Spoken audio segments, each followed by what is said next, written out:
Good evening, everybody. Welcome. Uh-oh. That's not gonna work.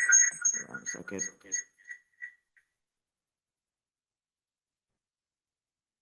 All right, I'm going to leave the Zoom room. I think that's going to help. Sorry, everybody. I was trying to do two things at once. Welcome to the City of Greenfield's Opioid Use and Prevention Commission. This meeting is being recorded by the Greenfield Opioid Use and Prevention Commission in the City of Greenfield. And the chair is utilizing an artificial intelligence note taker, which I will set up right now because I didn't do that either. All righty. If any other person present is doing the same, you must notify the chairperson at this time. Okay, perfect. Gonna do a roll call. We'll start with Zoom. Abby? Hi, here. Thank you. Pedro? Oh, present. And Anna? Here. And Sarah, chair is present. Okay, the first item on our agenda is to approve the Opioid Use and Prevention Commission meeting minutes from November 17th, 2025. Can I hear a motion? I got a motion to accept. Okay, can I hear a second? Second. Okay, roll call those in favor since we have folks on the Zoom. Anna? Yes. Pedro? Yes. Abby? Yes. And I vote yes. So we have approved unanimously the minutes from the November 17th, 2025 Opiate Use and Prevention Commission meeting minutes. The next item on our agenda is public comment. Members of the public may speak for up to 3 minutes as recognized by the chair per Chapter 49 hybrid ordinance. Members of the public attending virtually or in person may comment by raising their hand or stating their name and address or precinct. Is there any members of the public that wish to address the commission at this time? I just can person recovery from. Otherwise, the folks online can't. Right. Thank you. My name is Ken and I'm in person recovery and I am a peer leader at the Recover Project. And my first time to this meeting and I'm definitely interested and concerned about where all this money is going and that it's not being transparent enough.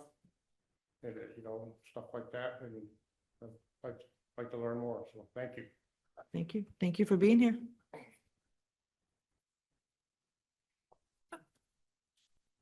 Thanks. Yeah. Hello, I'm Jeff.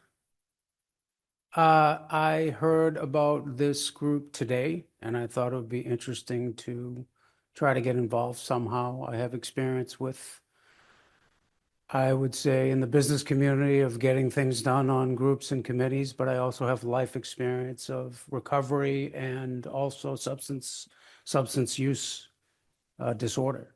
And so I'm wondering if I can help contribute in some way. Thank you. Thank you. Any other community members wish to speak? One on Zoom. Okay, with hearing no response, I'm going to close the public comment section. And we're going to move on to old business. The first item on old business is review of financial accounts and processes. Invited guest Stephen Nibbercow, Greenfield Director of Municipal Finance, will provide clarity on opioid settlement financial reporting and processes, review the current status of settlement funds held by the city, and provide updates on recent settlements. Director Nibbercow says his regrets that he will not be able to attend our meeting this month. I have asked him to join January's meeting just so that we can get that information. I did attempt to get that information from the city. So at least we would have expenditures, what has gone out so far. We know because it's public knowledge that any money that has gone out of the funds has been towards burials. No other funds have been allocated for any other reason other than burials. Can I hear a motion to table the review of financial accounts and processes until January's meeting? So moved. Okay, have a second? I second. Okay, and roll call vote. Yams, Yes. Abby, Yes. okay, Pedro, Yes. Anna, Yes. and Sarah, yes. And please acknowledge in the record that Yams is present. So you were not here during roll call, so I just want to acknowledge that you are here. Apologies. No, you're all right.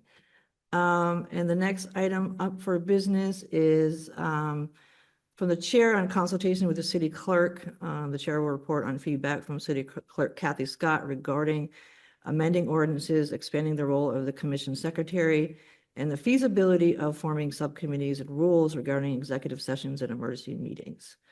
So I'm going to start first with the subcommittees. So subcommittees also have to follow open meeting law. So we can make recommendations to the mayor to form the two subcommittees that were identified last meeting, which were burial fund and outreach. I think we agreed on 3 members for each subcommittee. And the clerk wanted us to be mindful that one, we have to follow open meeting laws, which means that the meetings have to be posted, just like ours are, within 48 hours so the public can know about them. With members, 3 members, it's important to remember that 2 is a quorum. So any subcommittee business could only be addressed in the subcommittee meeting. So we can stay out of that. So essentially, we can vote tonight to recommend to the mayor that we would like to form 2 subcommittees. And then the mayor will say yes or no. I think our role tonight is to agree on 1, how many members. Last meeting we talked about 3. 2, about the parameters of the subcommittee, what are they tasked to do, and how long do we anticipate the subcommittees to continue? So, and any thoughts on that? Because I'm going to do one at a time. I'm not going to get into the other stuff until we can talk about the subcommittees. Any comments on that? Anna? Yeah, I'm sorry that this is kind of awkward, but I have a message from the mayor from just under an hour ago. And I wasn't sure if this is something you had talked to her directly about. So I just wanted to communicate that she said to me, no on 2 subcommittees, 1 subcommittee at the most with an end planned for. And I asked for clarification about why, and I haven't heard back because it was just a little while ago. So I can speculate that it is probably about the burden on staff and on people's time, but I'm not positive why that is. But if we're looking for her approval, it might be in our best interest to triage for tonight. Okay. All right. Abby? I apologize. I wasn't here last month for the conversation about the subcommittee. So I was just curious about who would make up the subcommittee? Are they like new appointments? So it'd be people other than the current committee members, and how we would go about filling those positions? Was that discussed last time and I missed it? I didn't see anything in the notes about that.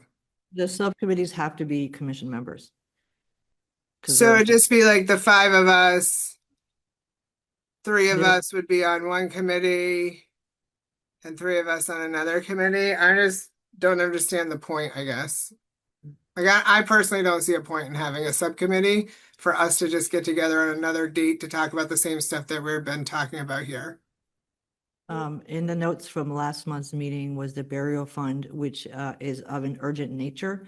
And that's really what sparked the conversation about the subcommittee, is that how we are going to work together with that is through a subcommittee, because a subcommittee, we meet once monthly. Our meetings are set on a schedule based on our ordinance and all the things. So it sounds like are you on board with one subcommittee? And I think that's a conversation that we can have, which one, in my opinion, I think the burial fund is the more urgent matter. And it needs a fairly quick turnaround time. And we still have to follow open meeting law, so that's, and what do folks think about that? The mayor kind of weighed in. We can only do one. So what do folks think on that? Yeah. Yes. Yeah, if we're only gonna be able to do one subcommittee, I would feel more comfortable having that subcommittee be for burial funds. Especially if we have a lot of emergency meetings, it might be easier if we just have the subcommittee as opposed to getting a quorum with the current numbers that we have. Hmm. Okay. Thanks, James. Anybody else? Yeah, I guess I'm trying to see it. Because I know there was talks about two, but I think the one subcommittee for the burial fund, I think is the more pressing issue. I think that's where some of the funding has already been expended as well. So I think that takes a little more conversation. I understand why break it down into a subcommittee, but we also have a small group. Hmm. We meet once a month, so I understand having a subcommittee, maybe meeting in between when we meet as a big group to have these conversations and, about the burial fund and moving that forward a little more, because I know there's been a lot of talks about it too. So I'm on board with one subcommittee, Okay. and possibly meeting in between, the bigger meetings. Okay. Welcome, Michael. Please note, Michael Thoreau has entered the meeting, and we note him as having, being attended. Do you have any thoughts about this, Michael? I don't know how much of this you heard. Want to give you an opportunity to weigh in. Yeah, I mean, I think if the subcommittee is going to move some things forward faster, that would be helpful. Just because, yeah, I know we have some things come up. I know the mayor had talked about some of the burial funds the other day because I think they wanted to use some of them. So if we could vote on things quicker, I think it's a good idea. I don't know how much we would use it for past that, but I think it's a good option to have. Yeah, thank you. Any more discussion about the creation? It sounds like we have most of the folks are saying that the burial fund subcommittee works. Abby? I guess I'm still not, like, I understand having more meetings to finalize some of the burial fund things, the logistics of it, like how's it gonna be paid out? Like, how is the process gonna go? But I mean, we already created parameters for like the amount of money. And I'm just like Michael was saying, like, is this subcommittee going to have a purpose? Is it going to be like an ongoing thing? So Like, I'm just not yeah, seeing the point. Like, I mean, I thought that was like kind of the point of us being here, is so that we could make these decisions and then we would have and again, I wasn't at last month's meeting, but the last we had talked about it when I was present was that we were going to do, what do you call it? What we call the special meeting. I don't remember what it's called. executive Executive session. session. Yeah, for any decision making that happened outside of our regular meeting time. That still And- has to follow open meeting law. And to your point, Abby, the subcommittee would not be tasked with creating the process. That is our job. And that's on the agenda this evening, to look at documents that were created to help with that. What the subcommittee is formed for is for the actual requests that come through, so that we could respond quickly. I've had a conversation with the funeral home, Kostansky's one of the directors, and, their viewpoint is they have to get a response in order to proceed with a burial. So honoring their process and honoring our capacity, the quickest way to do that is to form a subcommittee of 3 people, so that they could make a more rapid response than we can, knowing that we're meeting once a month. We can call executive session, but, that gets into, is everybody able to, we have to have 4 people to have a quorum. With a subcommittee, 2 is a quorum. So it's a lower threshold, and it's sort of like it's as rapid as a response as we can get, in this need, but I'm holding both needs, the funeral home and the families who are waiting for a decision, in our process, which, it is, the subcommittee's job is not to create the process. We're going to create that as a commission. And they're just going to review the request and make sure that they fit the parameters, and then make a recommendation to the city that the commission recommends that this request is approved. That is the process. Thank you, Sarah, for clarifying that. Yeah. So the subcommittee is just doing the like process after we've already done everything. So these are two people are going to decide or look at the applications, decide they fit the parameters or they don't. Well, Yes three. or no? Right. Well, three, but a quorum would be two. So if only two showed up, Yes, you know, that is correct. thank you. Yep. Pedro. I just some clarifying questions as, Yep. we're opening up for conversation. How often would the subcommittee meet? And what's the volume of things they'll be voting on? Like, again, I know it's for the burial fund. So like if, tragedy does occur and it kind of presented to the subcommittee, is it presented to the whole commission, and then it's No, brought down to the subcommittee, the subcommittee this- brings it up? The subcommittee is commission members. So Yeah. the subcommittee will be tasked with making that decision. Okay. And I don't think, in my opinion, that we should set up a regular schedule for the subcommittee. The subcommittee will only, meet when there is a request. Okay. And then we could write that into, the parameters, the city support will help us with that to make sure that, our subcommittees are, legal, and follow the city's parameters, Right. for that. All right, thank you. Yeah. So any other questions about, yes? Yeah, point of clarification, would that be the mayor's office who's reaching out to the subcommittee? Should we get a request from a family? So it goes through the mayors. Okay. Yeah, so the mayor will notify, the chair of the subcommittee, or this commission, and saying, hey, we have a request. And then, whoever wants to be on the subcommittee. I think last meeting, we had three of us that raised our hands. I think it was myself, Michael, and Anna. But we're, open to entertaining other folks, to do that. And, I think the subcommittee will exist as long as the commission exists. The funding is there for that. And Pedro. I'm sorry. That's okay. So just one more question on the subcommittee. Because now this information won't be presented to the whole commission. But is that something like the subcommittee would present at one of our monthly meetings to kind of go over with the rest of the Yep, commission? yeah, there will Just be so- a report. Yeah, Okay, there will cool. be a report. So every month we'll have a section that says report out from the subcommittee, and if there's nothing to report out. So thank you for that, because that was something that needed to be said. How's it going to get to the commission? And that's how it would get to the commission, is that there would be a report out every month of what has been approved. Abby?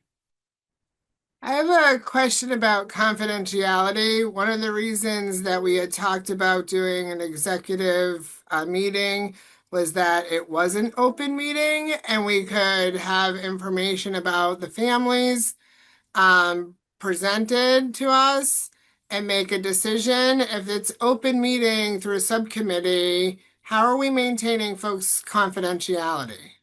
The subcommittee follows the same open meeting rules and confidentiality rules as this commission. So the subcommittee would call an executive session to discuss. It just kind of feels like we're just trying to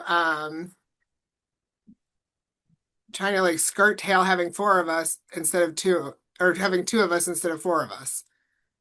That's what it kind of, so it's like doing exactly the same stuff as we're doing, but instead of it being all of us, it's only going to be, potentially two of us.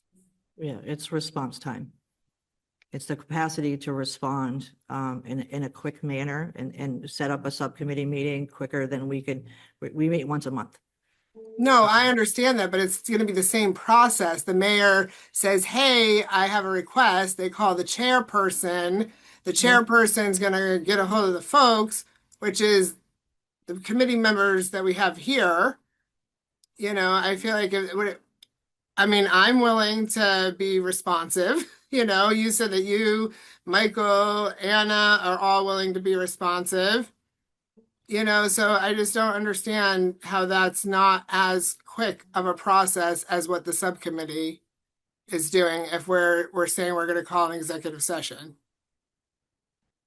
Because we meet once a month and it's not about being responsive in that way. A subcommittee that doesn't meet on a regular schedule can set up a meeting pretty quickly, quicker than we can.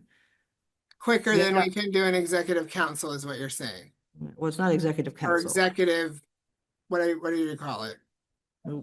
Special meeting. Because there has to be four of us as opposed to two of us. So that's where that lies. And that's why we had the conversation.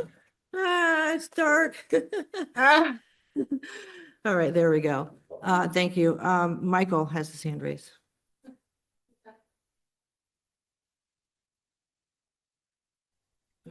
So I see it as, it kind of just, I mean, the subcommittee to me doesn't really hurt us either way. It just kind of gives us an option to go fairly quickly and setting up a meeting and having, you know, two of us be there or three of us be there instead of trying to get four of us from the whole group. And especially again, since like Sarah said, our meetings are scheduled annually for the month.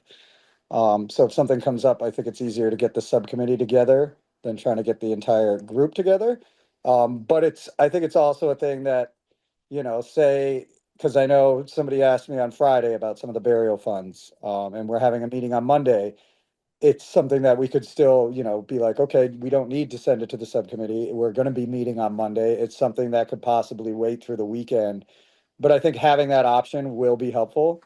So that's just kind of my thoughts on it. Yams. I'm just wondering what it says in our town charter or open meeting law, given the subcommittees and as they relate to commissions, like, would that be something we would be able to do? If we are forming a subcommittee whose sole purpose is to go over burial funds, and given the timing of requests, would we still need to have the subcommittee, or could we just like then have the whole board vote on, like, I'm just wondering what the legality is that as it relates to our town charter. The subcommittee is legal. That Yeah, we are- that we- part I understand, but if the work in the formation of the subcommittee is purely around the burial funds Mhm. and looking over all of that, then do we as a board, can we also just like decide, oh, well, then like this month or this week, we're gonna have the subcommittee do it, and then now this burial request, we're gonna all get together and like, It has to be considered, no, we it would have to have to be have, consistent. we have to have, well, that's not what Michael said. We have to have the subcommittee, that's their sole creation. If we vote on that, that's their sole scope of work is Okay, that. So we can't flip. If we create a policy and we create a subcommittee, then we're beholden to that policy unless we vote to rescind it. okay. So that was a really good question. And then my second question is, I'm not finding anything in the notes and I don't remember, what was the other subcommittee that we were thinking? Outreach. An outreach subcommittee. Yeah. Oof. Yeah, so that, because we were And thinking we can of, only have one. we can only have one. And there's no possible way we can like mold the two. No, I think that's really muddying the waters of Okay. having a burial fund and,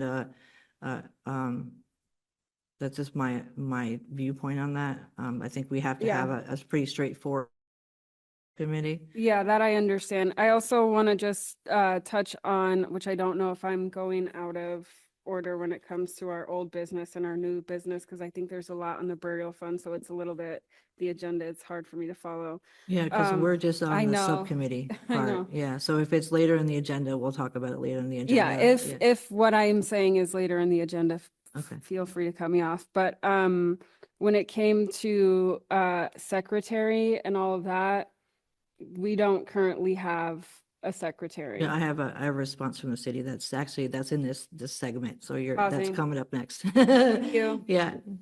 I think Abby was first and then Pedro. Abby?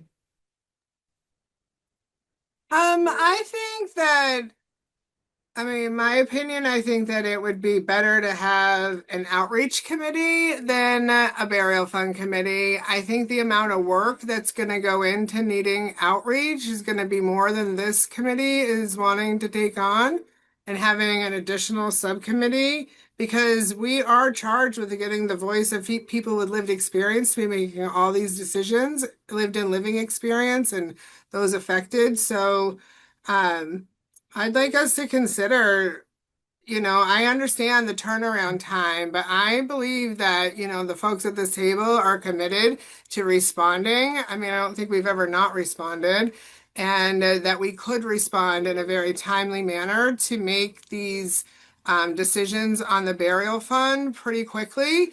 And something like the outreach, it's very important to have that outreach in our community to continue to get the voices of those with lived and living experience. It's a big undertaking. And so I would like us to consider having that as the one committee versus, or subcommittee versus the burial. Pedro? Kind of on that same note, but I think I have like an opposite viewpoint of that, only because I feel like with the outreach, and I think you kind of said it when you were speaking, Abby, it's a bigger task to take on, and I think since we could only have one, or recommendations from the mayor to have one subcommittee, I feel like the outreach piece lies on the whole commission to kind Yes. of do that, because that is a big undertaking to take on, and I think that's an even bigger task just to place on two members of the commission on a subcommittee. I think the outreach component is a big responsibility, and it's definitely needed because we're the voice. We need to hear the voices. We need to get out to the community as well and engage. So I think that's having more people to do that, the whole commission to do that, I think would be better suited for that than having a subcommittee of two members trying to do all that outreach. I just feel like that's a big task to take on in a subcommittee that's going to be of two individuals. So, yeah. Yeah, and Anna, I want to give you an opportunity to weigh in. I think, we've heard from most of the members. I want to hear from Anna, what your I thoughts kind of are. agree with everyone and changed my mind with the last person who spoke in this conversation. But I guess the thing to keep in mind is that the open meeting law makes it so that we can't do the natural middle ground thing, which is like to have folks working on casually perhaps outreach and then coming back and reporting to us. We can have assignments. We can say this month Pedro is going to look at like locations, and then he can just so happen to run into Yams while he's doing that, and they can do it together. But if they set up a Zoom meeting or take notes, we don't want it to be an official subcommittee because then it falls under the open meeting law. I think I started this conversation feeling that the burial fund subcommittee would definitely be my priority, but I guess I do agree with Abby that what we're talking about is actually a pretty short meeting and hopefully a rare one, and we can do it on Zoom. So I do think it's possible for us to be responsive enough to have 4 people come together the last minute for what will hopefully be a pretty brief Zoom meeting, and make those decisions together. So now I wonder if we need any subcommittees, but Well, I also want to, just bring up the fact too that, there are members on this commission that, everybody here has a full-time job. Many of us do things other than this commission on our personal time. And I am talking about myself as well, because, right now, between this commission and the warming center, I don't have that capacity, and there might be other people that will ebb and flow. And I'm just worried, that, and I'm not saying the folks won't be responsive to a meeting called, but the capacity is a different story. Are we going to have capacity to meet in the evening hours when these requests come through? Because that's what it's going to look like. I can't, attend a meeting during my work hours for this. I have clear boundaries. So I just, My question is, are folks ready to vote either yay or nay on the subcommittee? Because we have to decide, and it sounds like majority wanted burial. And then some are saying no, so I'm sort of taking a pulse check here. You know, are we gonna vote on a subcommittee? Are we gonna table it? Because, you know, we have a request this evening that we will be discussing in my brain just took a fart there. Executive session, thank you very much. And we can't really predict, right? Like how often the requests are gonna come through, and in what manner. And I think Pedro had his hand raised. No, Abby had her hand raised first, and then Pedro, and then Yams. So Abby. Are we allowed to open up more seats on the subcommittee? Or is it just the people that are here? Like we are not allowed to have more? No, our city charter, you cannot appoint members of the public to an official subcommittee of a public body. So it has to only be the folks in this room or on this board, on this commission. Yes. Okay. So that would be a good suggestion if we could invite more people on, but we cannot. Pedro. Yeah, I guess, because you kind of stated that we're looking to pass a vote, right? So I guess I guess I want more clarity with the outreach component. You know, if we have to choose to move forward today with one subcommittee, like, you know, I think the burial fund subcommittee was explained fairly well. We have documents that we looked over, and we had a conversation about it today and last month, but I just feel like I don't have enough information to say yay or nay on an outreach subcommittee yet either, because I'm not quite sure like what that's going to entail with some of that outreach, you know. Anna brought up some good points about when she just spoke about the outreach and what we can and can't do, especially running into people, like we have to, you know, practice open meeting laws. So what would that entail with an outreach subcommittee? Like what would the responsibility be of the subcommittee that the whole commission wouldn't be able to take on? guess some more I clarity. think the outreach is more of, I think you said it earlier, right? Is more of the whole commission purview, just because the scope of outreach is connecting with the community to, one, you know, educate them on the commission, our meetings, when we hold them, but also hear their voice about the funds that are belong to us, right? And to the people with lived and living experience. Like that's the scope of outreach, is going out into our community in spaces where we'll find people, right? You know, peer recovery center is one. I mean, that's a no-brainer, right? Because we all know that folks go through there. But we had conversations about like community meals, you know, doing tabling at community meals, with some folks are, you know, I also offered if folks wanted to, you know, table at the warming center from 7 to 7, you know, during the 7 to 11 shift. I'm totally cool with that as well. But that's what the outreach is tasked with, is, you know, creating those conditions so that we can interact with the community about what it is that we're doing. A follow-up question to that? Mhm. Like, has there been any movement on like a community survey to gauge that from the My- general public? Because you mentioned even like, you know, I'm fortunate enough to kind of do similar work in different communities. Yeah. I know Hampshire County is working on a community survey now that they're wrapping up. Springfield is just like they're on their pilot phase right now, finalized questions. And they're gonna run it through a pilot phase before they kind of send it out to the general public.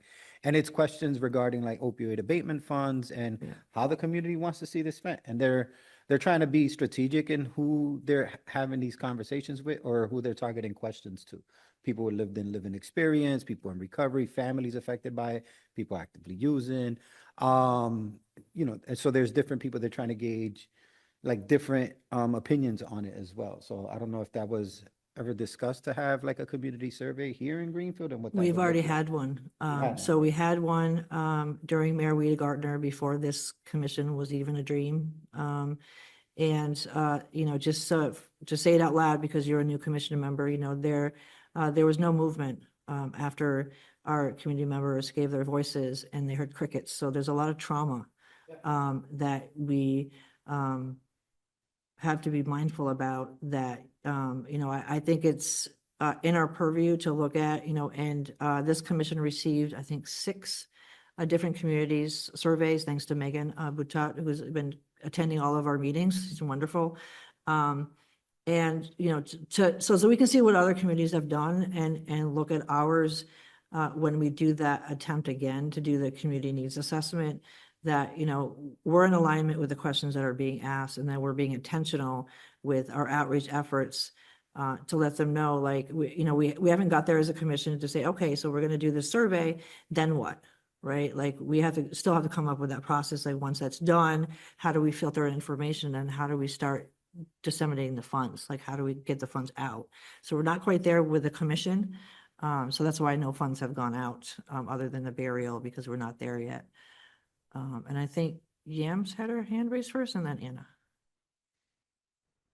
Yeah, not to, I kind of feel like we're on new business. I kind of feel like we're on 6A, where we're talking about the creation of a subcommittee as opposed to being on old business and being at 5C, discussion of burial fund and looking over the draft templates.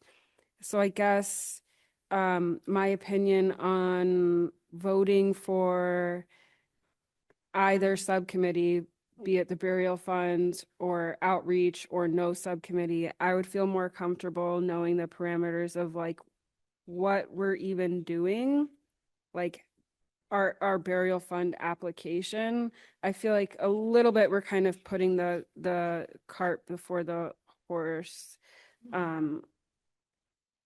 with this discussion. And I would feel more comfortable tabling the creation of either subcommittee until we have more of an outline of like what we actually are going to be doing when it comes to And burial you're right, funds. we did slide into that conversation when we I should have paused it, because I was just sharing with the commission the information that I received about the From the- subcommittee, yeah, but yeah, thank we you for got- that. When we get to new business, we'll revisit that motion, so thank you for that. So we're just gonna move forward, because this is just my reporting to the commission about the conversations that I had, and then they're, like Yam said, they're later on the agenda, so thank you for that. Let's see, so the next update I have is the feasibility of having a secretary with expanded duties that include financial, or also having a secretary or a treasurer. So this is just information. We're not going to be discussing this yet. I'm just sharing with you what Kathy Scott, our city clerk, shared with me. So in order to do that, we can do that. But the process is that, you know, we vote on it, we make a recommendation that we'd like to either expand the secretary's duties or add a treasurer to our commission. That recommendation, once we vote on it, that we want to do that, goes to the mayor. And the mayor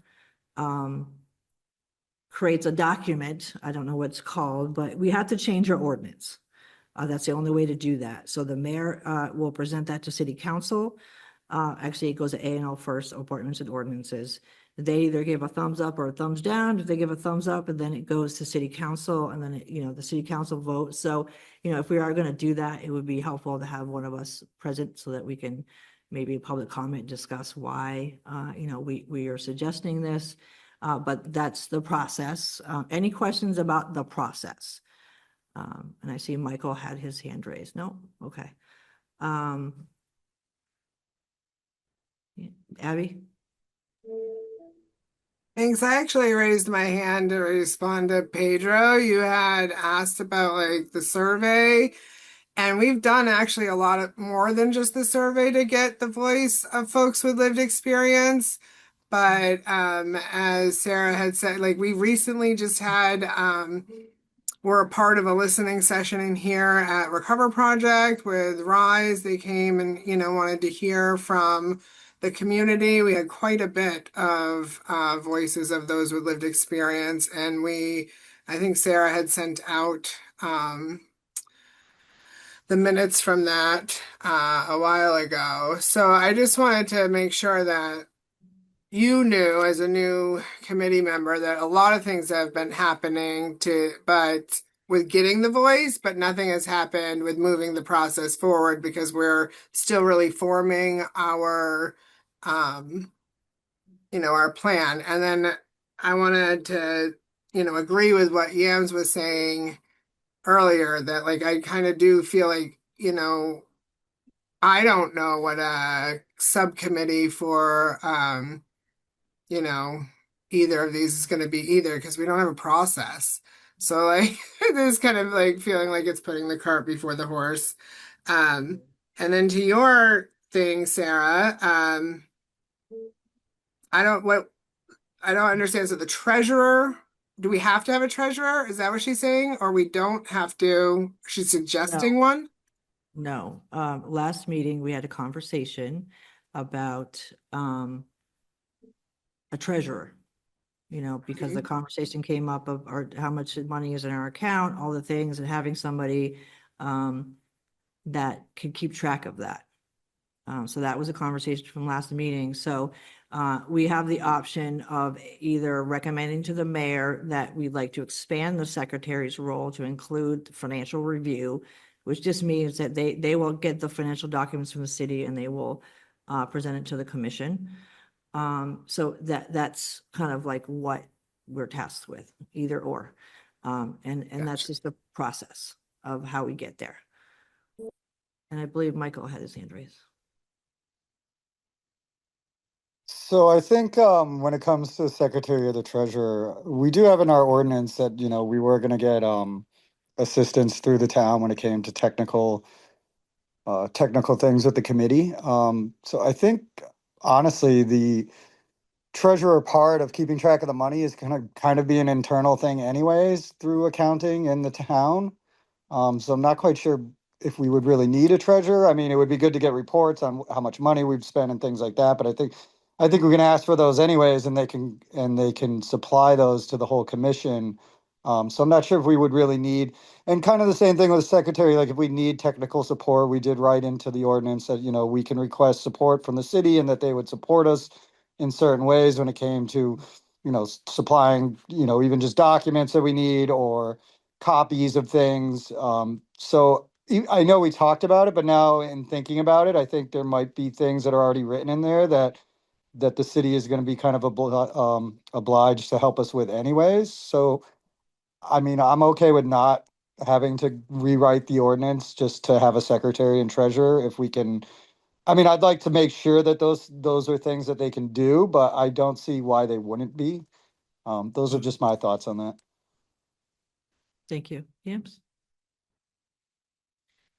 Doesn't the ordinance already include a secretary? Would it just be updating the ordinance to reflect a treasurer? No, it would either be expanding the secretary's definition of what Okay, the secretary and is then we doing, would have to or update the ordinance. adding a treasurer. Okay, So it sounds like folks have, kind of processed this from last meeting and, I'm just sharing, what the city said, because like, we're not gonna, vote on it in old business. Let's see, and I think that is it for my updates. And then section C, it is old business because we're discussing the burial fund. And you should have received in your email, draft burial fund application and criteria, draft templates for approval and rejection letter to applicants, and a draft fast track response for funeral homes. I took the 3 communities, I only found 3 in the whole country.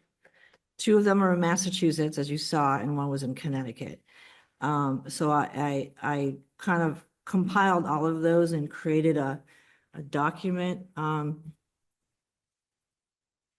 And do the folks on Zoom have access to the documents, or do you need me to share my screen? Okay. All right, cool. So, the first one is the burial fund application. Let me just get to that. No, those are just other communities one. This should be after It starts with Greenfield Opioid Abatement Burial Fund application. It's after the review and scoring rubric. Excuse me, I'm sorry.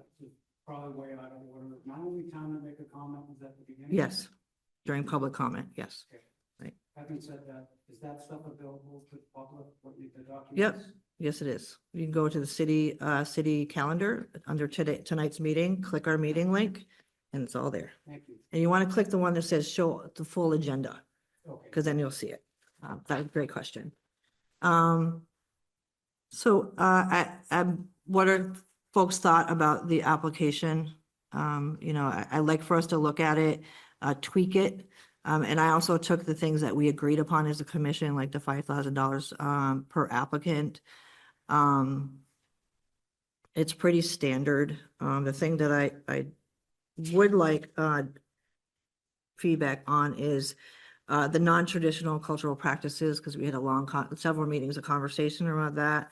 And I came up with like a guide of how we can move through that, because it's a really hard conversation to have, when somebody says, number one, they lost their loved one.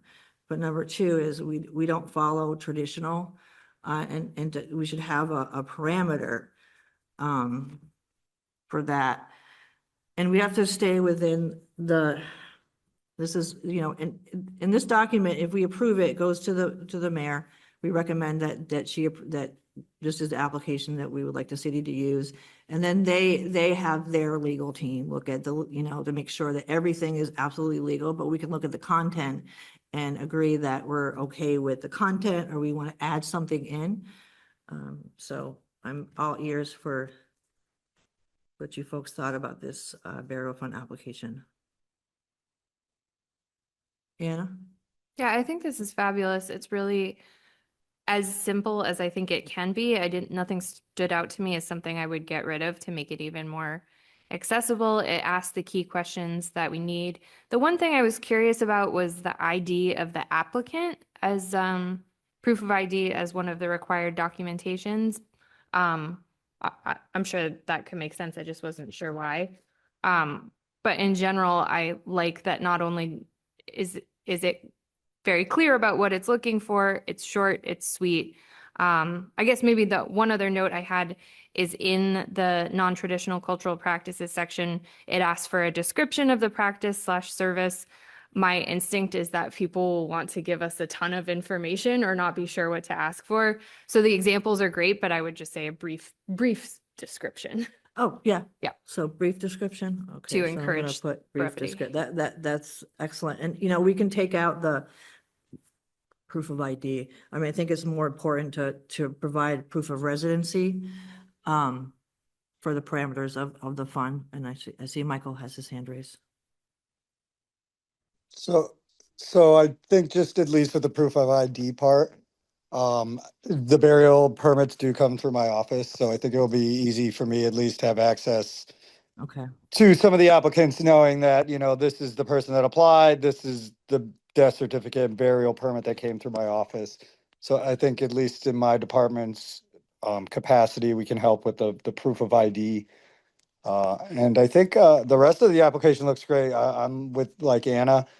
It's brief enough, but it gives us the information we need. And I think in a time of crisis like that, it's not something drawn out that someone's going to have to spend hours on filling out. So I appreciate that part.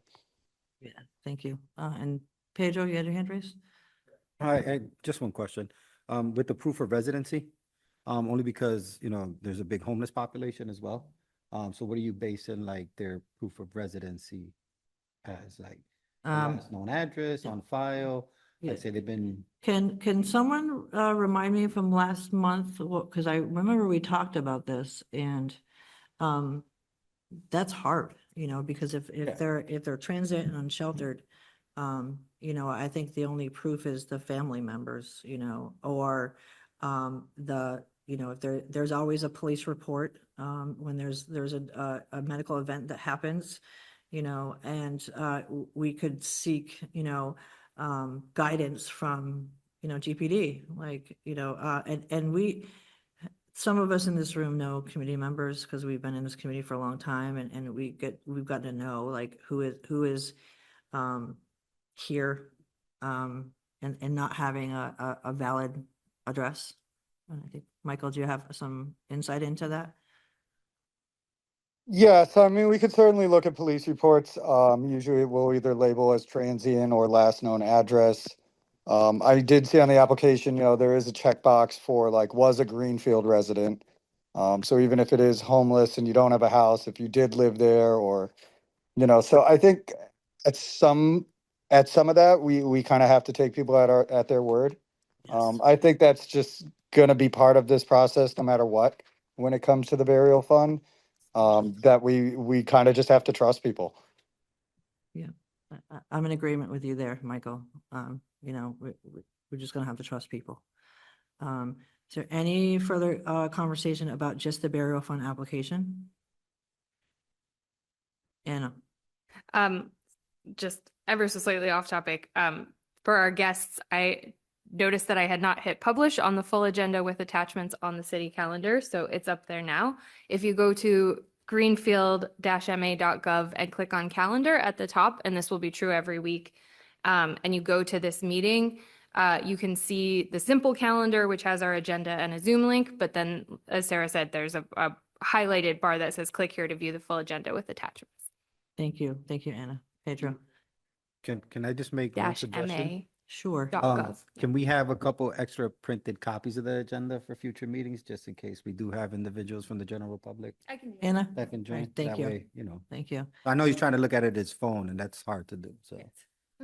Thank you for that. Cool. Abby, I think that this looks great, and I wanted to say thank you for doing this. I just wanted to, again, not being maybe talked about last month, but we had a concern about like the proof of substance use being a factor. And on here it says, you need the death certificate or toxicology. And I thought those things were going to take like longer time than what we needed to be able to pay the funeral homes.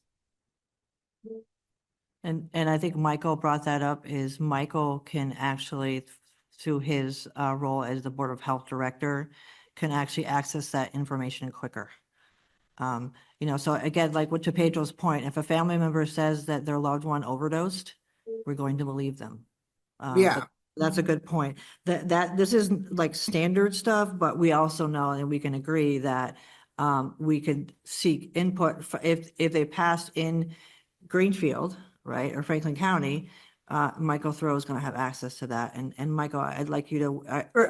Can I just say Yeah. that's the thing. Like Right. the way that this application reads to me is that we're asking the families to attach these things, Mhm. and they're not going to have them.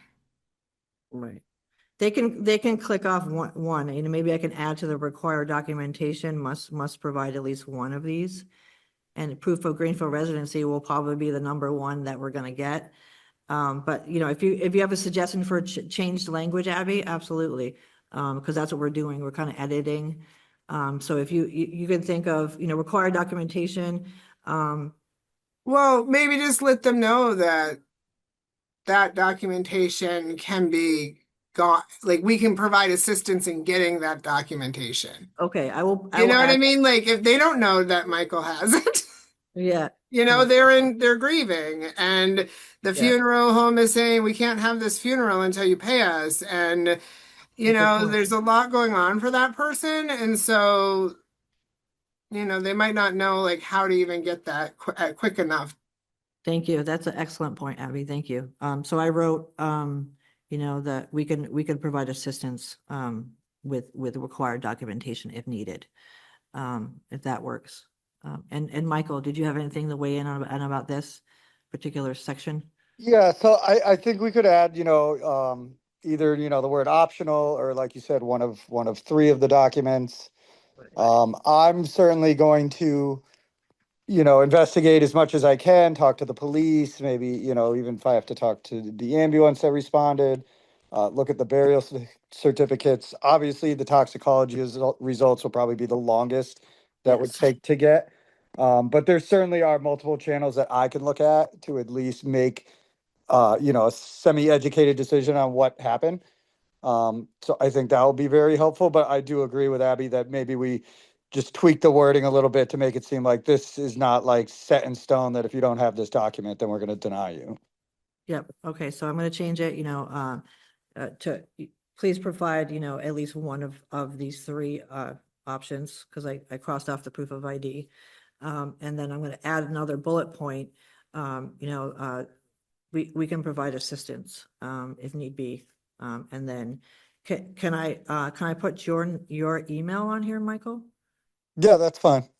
Okay, because then that's a direct link, so it's not extra work for the families, because that's what I'm hearing, and I agree.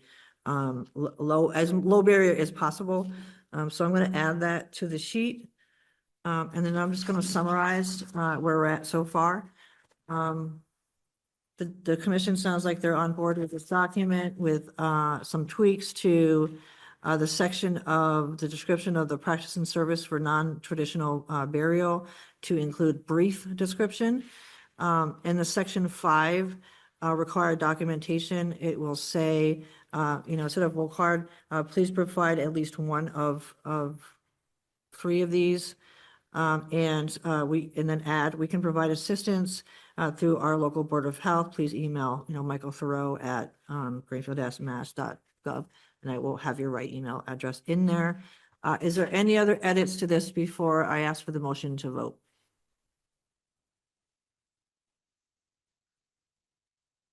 Would they also be able to contact you as chair and then you could? Yes. Yep. I will add my email there, either the chair or the Board of Health, whoever they're comfortable with, because that's a good point. I mean, Michael, we know that you're a pretty easygoing guy, but our people and our families may not know you, right? So giving them 2 options, hey, the chair of the commission, my face has been out there for 10 years now as a person in recovery. So, yeah, I love that, Yams. So I'm going to add myself there, add Sarah. Can I hear a motion to approve the Greenfield Opiate Abatement Burial Fund application with the edits that were just identified? Motion to approve the Greenfield Burial Fund application with the edits that were just applied. Okay, can I have a second? I'll second that. Okay, thank you. I'm going to do a roll call vote. Abby? Yes, Anna? sorry. It's okay. Anna? Yes. Pedro? Yes. Yams? Yep. And Michael? Yes. And I vote yes. We have a unanimous approval of the Greenfield Opiate Abatement Burial Fund application. Phew, and then now we're there, we're moving next to the document entitled Internal Use Only Application Review and Scoring Rubric, which is how, whether it's the subcommittee or this commission, about how we're going to be making those decisions. We'll have a guiding document that, just for public, so in case folks are listening and don't have access to this document starts with eligibility gate, pass or fail. And the terms on there, the residency has been confirmed. The cause of death is linked to substance use. Financial documentation provided. That just means if somebody has already paid the funeral home and we're just simply reimbursing them, that's where that lives. That doesn't have to stay there, but I'm just saying this for the public record. No double dipping, meaning if they received support from another agency like FEMA or MOVA, or there's an indemnity fund through Medicaid also for folks. And then part 2 is the non-traditional expense and guidance for reviewers, allowable costs directly related to the disposition of the body, which includes natural burial, aquamation, which is water burial, or essential cultural rites, meaning ceremonial clothing, home vigil supplies, shrouding, not allowable expenses related to guests, travel hotels, excessive catering, permanent property improvements. And there's a scoring key that says approved, needs info, or denied, and we'll have that score out so that they'll understand, we approved this, but not this, and why. Part 3 is reasonable cost checklist. You know, say they have a vendor, we can check out the vendor and make sure that they're legit. We can ask them to provide that information, the vendor to provide that, not the family, the vendor. Cost comparison, I'm not hung up on that either, but you know, that's up for discussion. Any duplicate items, and then the final determination, either it's fully approved, partially approved, or denied, and what the reason is. And then we give things that have been traditionally approved. And what I don't see on here is I thought I had an appeal, but that's from, so what are some thoughts about the review and scoring rubric? It's my first attempt doing something like that, so I definitely want some feedback, and what do we all think about this?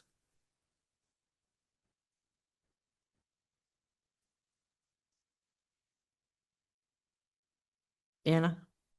Just regarding the scoring key, and I really like this. I think that it's simple enough. Approved, we don't have enough information to approve or deny, or it's denied.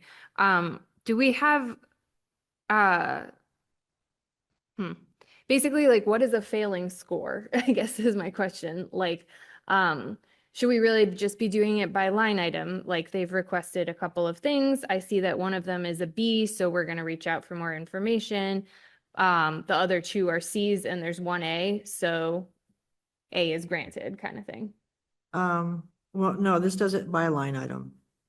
Each one, so you know, they may have three that's a go and one that's a no. Right, that's what I mean. Yeah, so that's what that expense item is, the scoring key is, so they, you know, they can see that A has definitely been approved, right? And then B, hey, we just need more information from you. It's not a no, but we just need more. Rather than a flat no, Mhm. you know, if I didn't want to set it up so all have to be yes, and so that there's bits and pieces that maybe we can approve and the ones that we absolutely cannot. So it's not like we can give you a little money for these things, but we cannot approve that one. So I think that was I was trying to find a common ground for that. That makes sense. And then on the just the pass fail eligibility, the no double dipping, I know that's something that the city is really concerned with, that no shade to the state, but that state agencies might get wind that these funds are available and assume that this should be the default for assisting people when people are entitled to, for example, FEMA. Right. So I'm glad to see that that's on there. Yeah. Pedro. Yeah, I think it's great, putting this together. My whole thing was on the like the no double dipping. I just feel like you could use a different term for that instead of double dipping. I feel like the application itself is very well laid out, but like the no double dipping, like. Yeah, I what don't know, I kind just of, say what that kind of like- language? No, I'm right with you, because I'm not eating I'm chicken not, nuggets I here, wasn't, you know? so Yeah, what, it's a- what's some Like terminology that we, no double billing, well, then they say, well, we're not billing. yeah, Right. I know, and you're Right. putting me on the spot, so it's hard to just think of it right on the spot, No, but I it's just feel okay. like the double dipping piece is. And because that's a great thought. What are some other suggestions about what we can name that? Because yeah, it does sound kind of like, and I was trying to find the language and it just wasn't coming, and I was like, what? Overlapping compensation. Ooh, that's a good one. How about no overlapping compensation? Okay, overlapping, compensation. Gotta make sure this all winds up in there. Yams.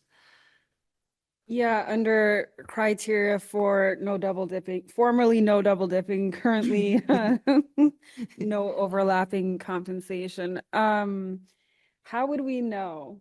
Like, what are the checks and balances that we would be doing? And would we, as a commission, be doing those checks and balances, or is that something that the city clerk's office does? Because I also noticed that, like, part of the reason, not to like go back into what we were previously talking about, but part of the reason we were talking about secretary treasurer stuff is because the current city capacity as it relates to like financial support.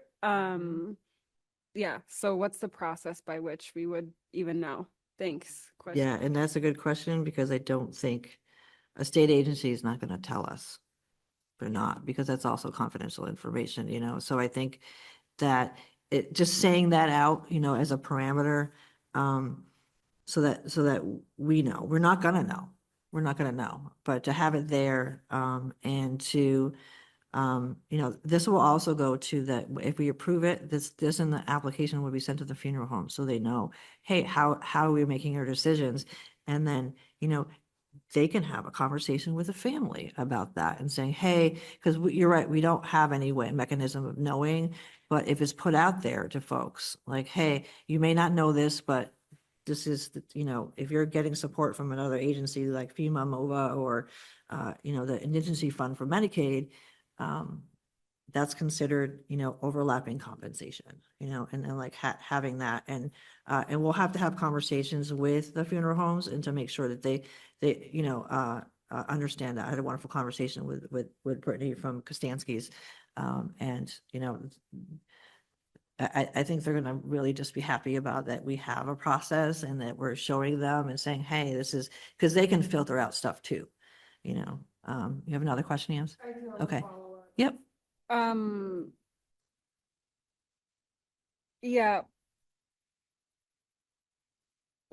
Yeah, what is the possibility of us being able to, like, if we have parameters, I also, maybe I should just like be familiar with what FEMA and MOVA, Yeah. what their parameters are as it relates to burial funds.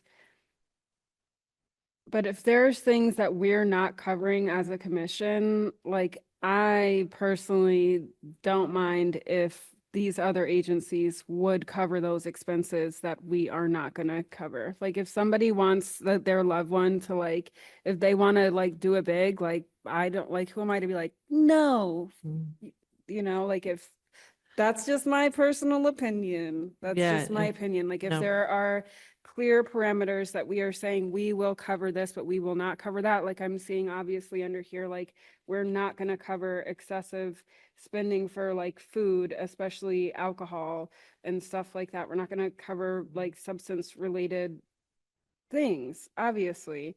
But if there's other agencies that would help out with something that we wouldn't cover, I don't personally have a problem with that, and I'm curious how other people feel on that. I think it's the other way around. This is when you apply for FEMA funding, it's usually, due to disaster or loss, due to a disaster.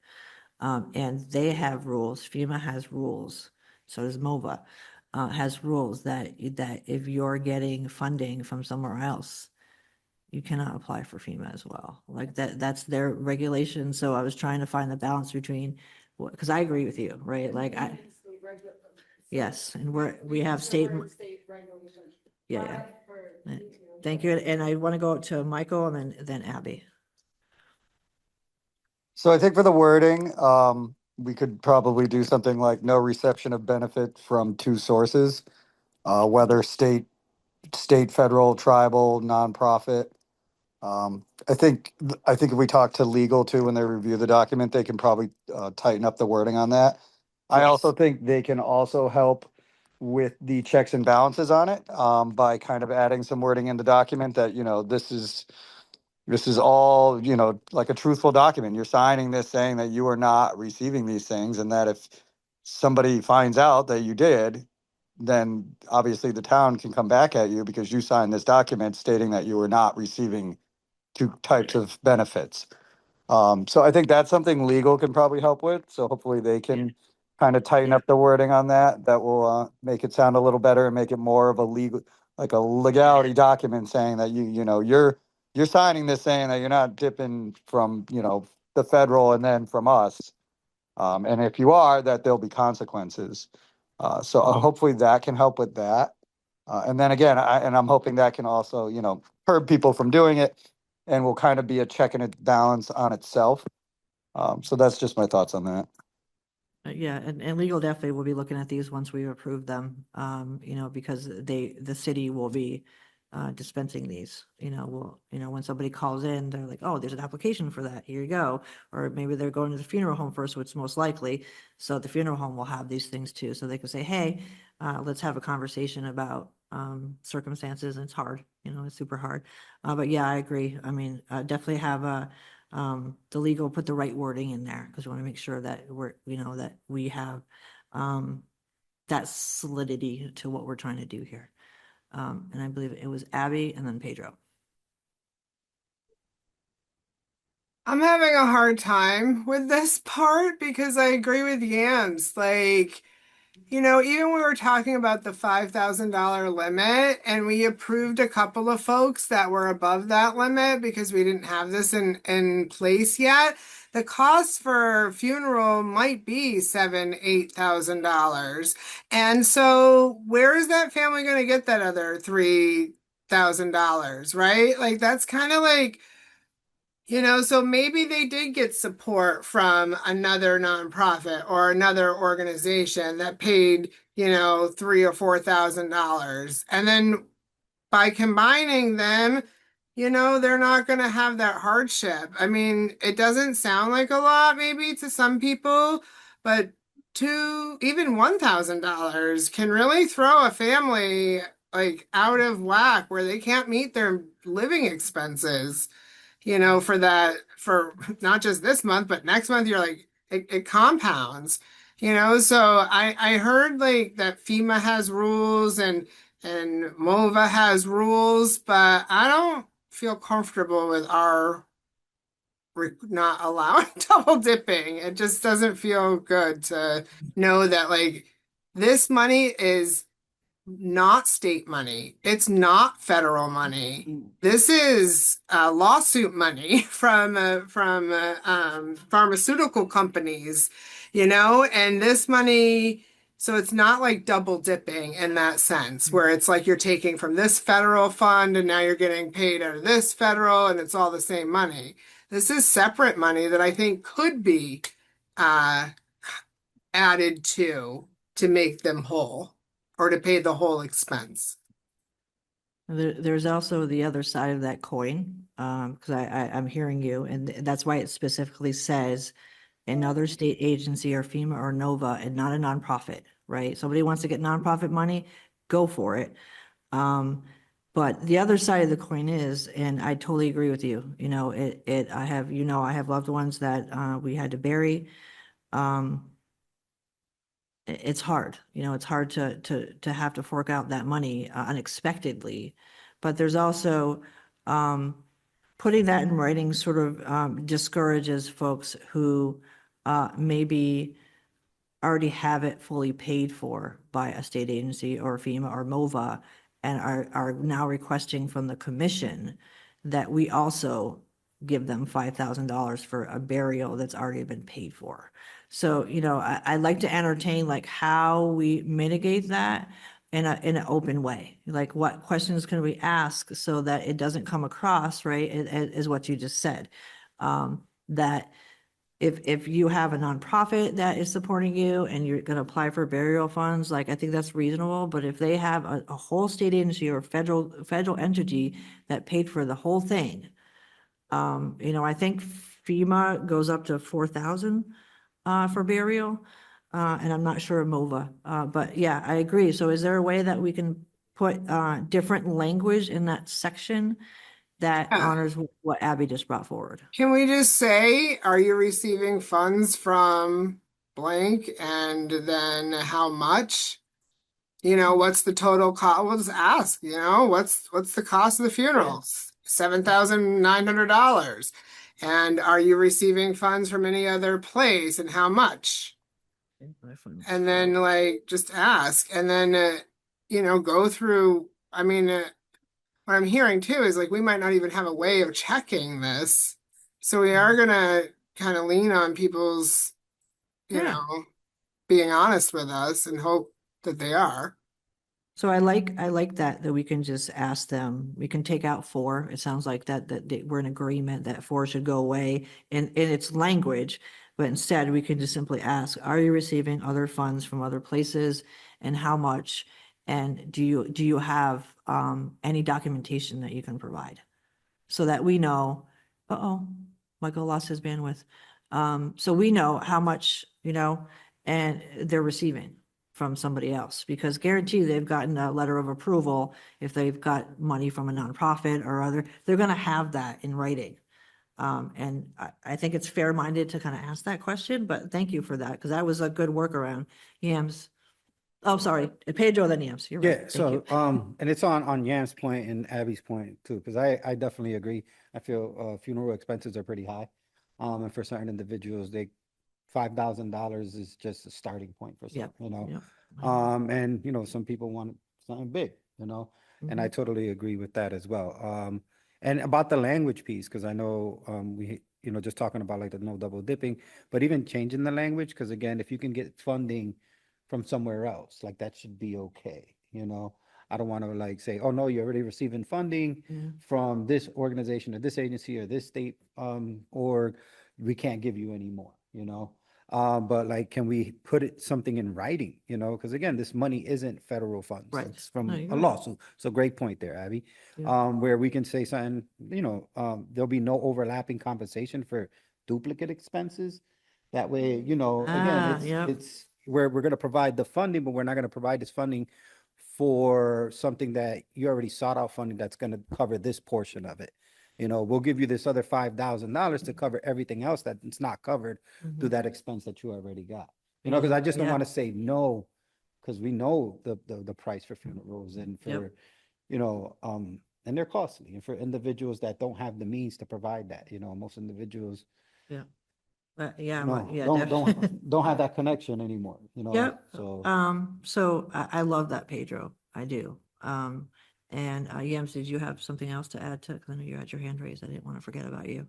Yeah, I was basically gonna ask the same thing, if we can put in writing specifically also that, they're receiving of, like, if we're gonna say, have you received funds from any other state organization or nonprofit?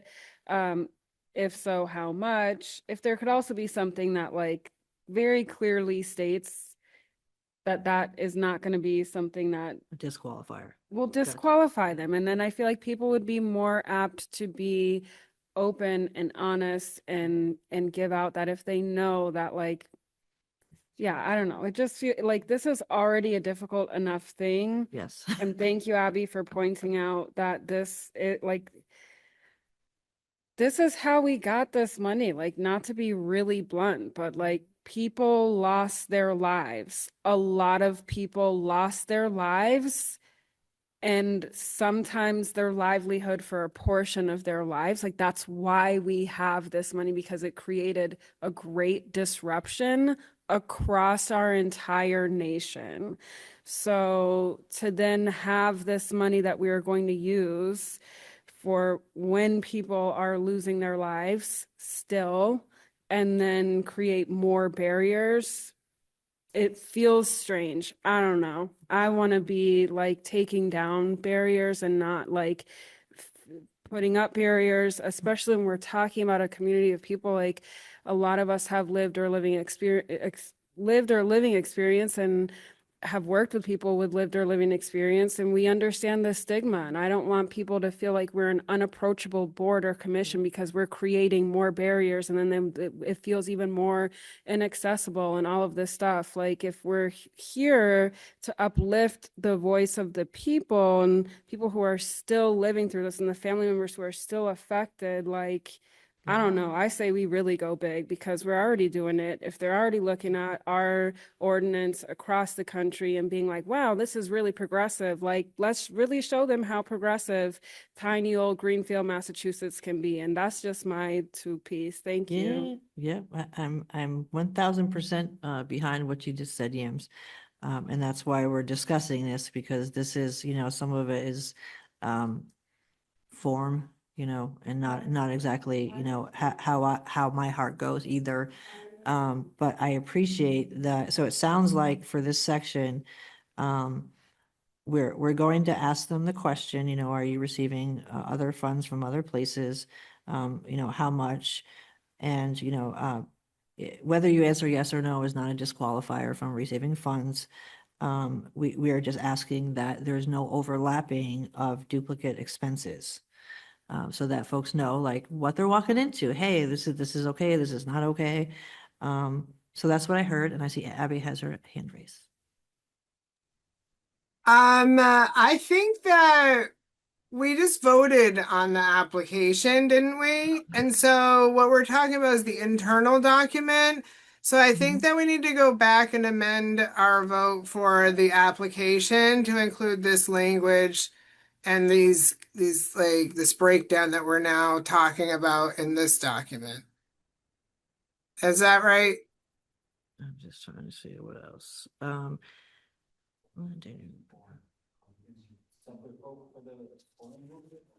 Yes, it's a separate vote. So what I'm hearing is that Abby is recommending that we suspend the rules and move back to the Greenfield Opioid Abatement Burial Fund application to add in the new language that we had talked about the criteria in number 4. Can I hear a motion to suspend the rules? Can we actually wait? I think maybe it'd be beneficial to finish the review of the documents, but like kind of keep that in mind that we are going to have to go back and change the application because there might be more things as we move forward. So I don't want to do it too early. Okay, good point. Thank you. Any other commentary on the rest of the rubric as it's written? I think I'd like to remove the cost comparison. I don't think that we're gonna really, we don't have the bandwidth for that. And so I'd like to take that out if folks agree that it's not in our purview to have a cost comparison.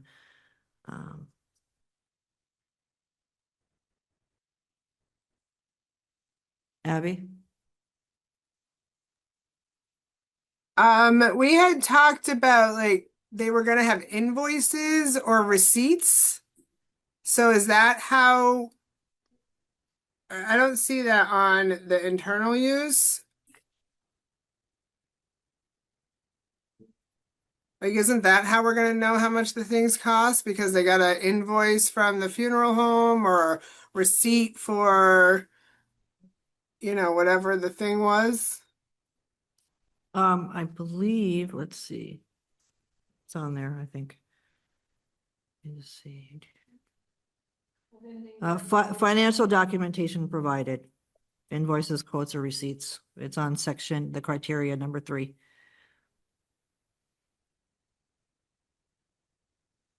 Number 3 of Oh, the pass gotcha. I fail. see it. Yeah. Okay, Yep. thank you.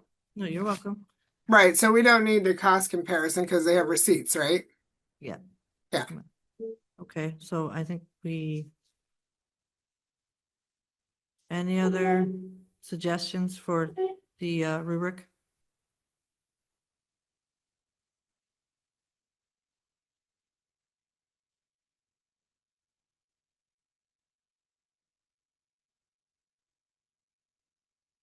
Okay, so I'm going to ask for a motion to approve the application review and scoring rubric with the following edits. Under number 4 criteria, we're going to simply add, are you receiving other funds from other places? If so, how much? Please note, yes is not a disqualification from funds, but we do ask that you keep in mind there will be no overlapping for duplicate expenses. And we are taking out under part 3, reasonable cost checklist, the second one, which is cost comparison. Can I hear a motion to approve that as stated? I'll motion to approve it as stated. Thanks, Abby. Have a second? My second. Okay, we'll do a roll call vote. Anna, Yes. Yams, Yes. Michael, Yes. and Pedro. Yes.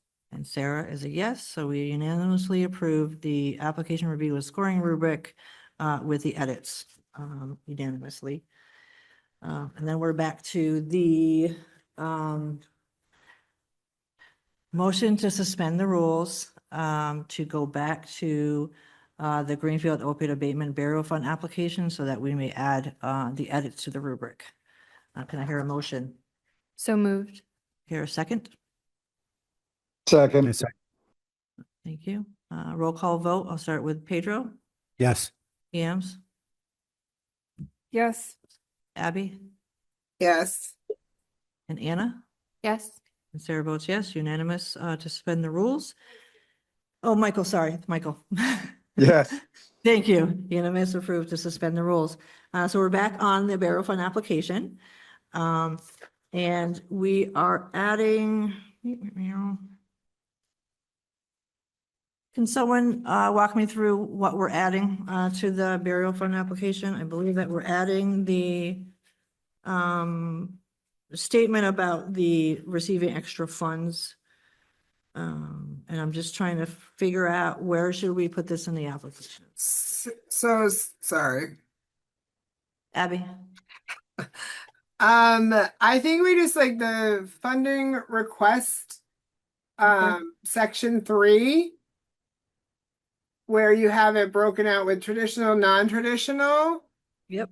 I think we can just add a line in there about, are you receiving other funding, the language, like the language in our review that we had just talked about, where it's Yep. like, Okay. and have the little part at the bottom that says, doesn't disqualify you from receiving a benefit. Okay, perfect. How much? And I'm just writing this. And while we're at this section, I think that there could be multiple providers.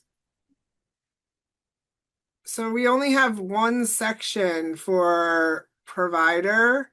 Like you have like the funeral home at the top, but there could be other expenses related that's not billed through the funeral home directly that are billed elsewhere. And then a non-traditional, you could have multiple service providers or vendors. So maybe just some more space and indicating, adding.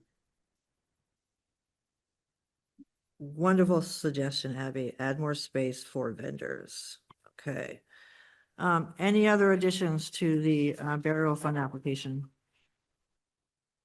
Okay, so with that being said, I would like somebody to make a motion to approve the Greenfield Opiate Abatement Burial Fund application with the following edits. Under funding request type, we're going to add the statement, are you receiving other funds from other places? If so, how much? Please note that a yes response is not a disqualifier from receiving funds, and we just ask you to not overlap for duplicate expenses. Abby? Sorry, Sarah. I just also. I'm sorry. I was just checking to see if we have a spot where it tells them that they need to provide a receipt, and I don't see that in section 3. See, payment methods. Oh, I got it. It's in 5, section 5. Okay. Yep. Thank Yep. you. No, you're welcome, and thank you for, I need everybody's eyes, on this and comb through it. So, any other edits? Okay, so I'm looking for someone to make a motion to approve the Greenfield Opiate Abatement and Burial Fund application with the following edits. Under section 3, funding request type, are you receiving other funds from other places? If so, how much? Please note that a yes response is not a disqualifier from receiving abatement funds. We just ask that you do not overlap duplicate expense requests. And I'm sure the lawyers will come up with a nicer way of saying that. Category B, we're going to add more space for more vendors. And, we've already addressed other edits in the previous motion. So can I have a motion to approve the application with the new edits? Motion to approve application with new edits. Have a second? I second. Roll call. Abby? Yes. Michael? Yes. Anna? Yes. Pedro? Yes. Yams? Yep. Sarah's a yes. We have a unanimous approval of the Greenfield Opiate Abatement Burial Fund application with its edits. Moving right along. Moving right along. We're doing a really good work here today. So the next one is notice of approval that would be sent to the family. And for the public, this is what it says, on behalf of the City of Greenfield, please accept our deepest condolences for the loss of your loved one. We hope this assistance provides some relief to you and your family during this difficult time. We have reviewed your application and are writing to inform you that your request for burial assistance has been approved in the amount of X. Payment details, it says it, I'm going to edit that right now. The grant is funded through the Opioid Abatement Settlement Fund, is restricted for use toward the funeral burial expenses listed in your application. If you selected direct vendor payment, a check in the amount above will be issued directly to the name of the funeral home or provider within X business days. I will let the city put the X in there because I don't know the turnaround time for the financial. We will notify the provider that payment is on the way. If you select a reimbursement, a check is being processed in your name, it will be mailed to the address on file. Please retain this letter for your records. And then it says no on non-traditional services. Your request for a specific service has been approved as an allowable expense under our cultural and non-traditional burial guidelines. If you have any further questions or if the funeral home requires verification of this pledge before the check arrives, they may contact our office they would call the city for that, for, when that. So the turnaround time is unknown at this time. So I'm comfortable if we approve this, that the city will amend that to whatever is a reasonable turnaround time for them. Because I don't know, and I don't think they know. It depends on, what's happening and the day of the week, and there's a lot of moving parts in the city. So what are folks' thought on this notice of approval? Anna? For reimbursement, for the city to send somebody a check directly, we need a W-9 form for them. So I'm wondering if that's something we should ask people to fill out when they submit the application, if they're asking for reimbursement, or wait and communicate with them after it's been approved. It's a super easy form. You just sign in, it has your address. Yeah, I'm thinking that we can wait until after it's approved, just, keeping in mind where the family's at and how hard it is anyway. That's just my suggestion. And I think Pedro. Is that something that we can add to the approval letter? Like if they're Yes. looking to seek out reimbursement, you want Yes. to fill out W-9 form, Yeah. and you can find it at W-9 form. Yeah, I'm adding that right now because that's an excellent suggestion. Yeah, in Uh, fact, I think the IRS has a short URL, like short enough that we do. could type it out. It's just like irs.gov/W9 or something, Yeah. and say like, so yes, if you selected reimbursement, there's just one more step, and it's to fill out a form found here. Yeah, Right. that makes sense. Or we can come up with a process where we just, when we send the approval letter to them, we put the blank W-9 in there. That's also a low barrier too, so we're not relying on them to kind of, in their grief state, navigate. And even though it's easy to click a link or, but just think about what state they're in. And Michael and then Abby. So I think just from dealing with buying and dealing with vendors in general, I think just adding the W-9 as subtle as we can into the paperwork would be the best bet. It could hold things up and I really don't want to hold up I don't want to make the process take any longer than it has to. So if I understand it's another layer that you would have to fill out at the time, but I think if we kind of try to add it in as subtle as possible with a link that gives them, clear, concise directions on just what they need to do real quick. I think that will definitely make the payment happen a lot quicker.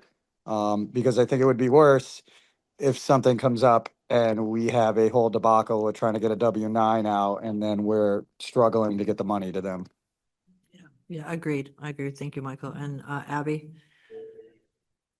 For that exact reason, I think it has to be with the application. Like we can't, they are like, it's hard enough to fill it out, the application. Having one more piece of paper to sign at that time is less, I think, cumbersome than, oh, I got approved, but now I have to do this other thing to actually get the money. I think that that's more. So just like we can even if they are if this is I don't know if we plan on having an electronic application or if this is going to be a paper application, but either way, we either just include the link to the W-9 or have a paper form right with the application. If you check this box for vendor reimbursement, then please fill out, sign, the W-9. Okay. So you'd like us to go with the application itself. Mm-hmm. All right, yeah, because I was just thinking about collecting, data that's protected. But I see your point. I agree. I mean, if it's there and they're clicking off the boxes that require it, then yeah, that cuts that step out. And Yams, I think you're next and then Michael. Yeah, I agree that it should go on the application, which then would we have to go back, would we have to No, suspend? it would be an No. attachment. No, no, Okay. we're approving this document by itself. So yeah, how we decide how they get it is totally fine. We I'm don't just have to saying go if, back. because we just voted on the application, do we have to re-vote on the application to add this piece? To add the W-9, Yeah. well, we do, that, or we could just, my idea was just to, Keep it in like approval of to, minutes? just, yeah, but, no, but just, they get the application and then they have access to, we can print To it print on out the okay. W-9, yeah, so they can Yeah. do that independently from the application. I mean, Okay. so that's my idea. Yeah, is to I'm in have it there. agreement. I'm in agreement with Abby and Michael and whoever else Okay. maybe had mentioned that, but Yeah. I think it should be with the application and not at the end, not a surprise of like, because also we don't know if then that would hold it up. We don't want to tell people, hey, you're Right. approved, now it's held up, and I hope we don't, but let's say we do get more applications in that time, and then now we're over the $50,000 limit. It's just like, we don't want to do that. Yeah, gotcha. Michael. Just to clarify some stuff, I think from Abby's part, the application, I believe, we could probably do like an online fillable form that could be printed out.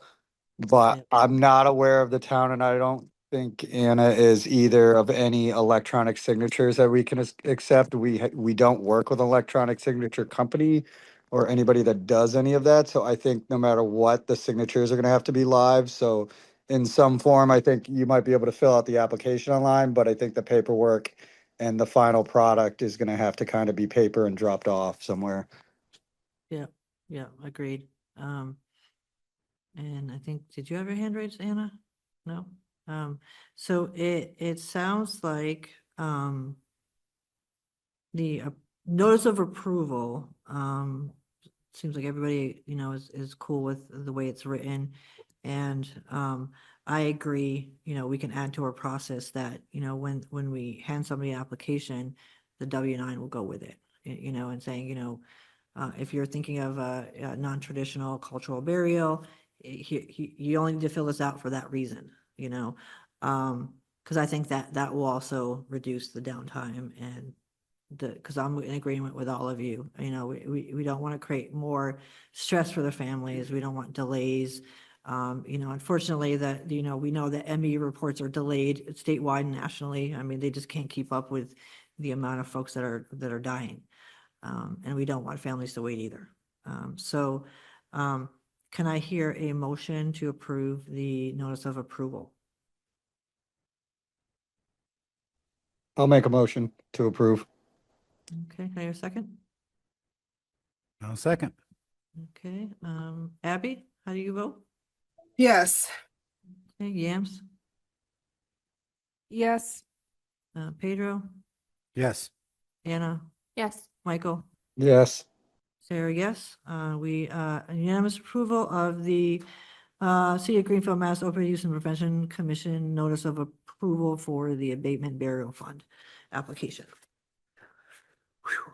All right, next up, we're almost done with these documents, is the status of burial fund application, a rejection notice. And for the public, it says, "Dear applicant, thank you for submitting an application to the Greenfield Opiate Abatement Burial Fund.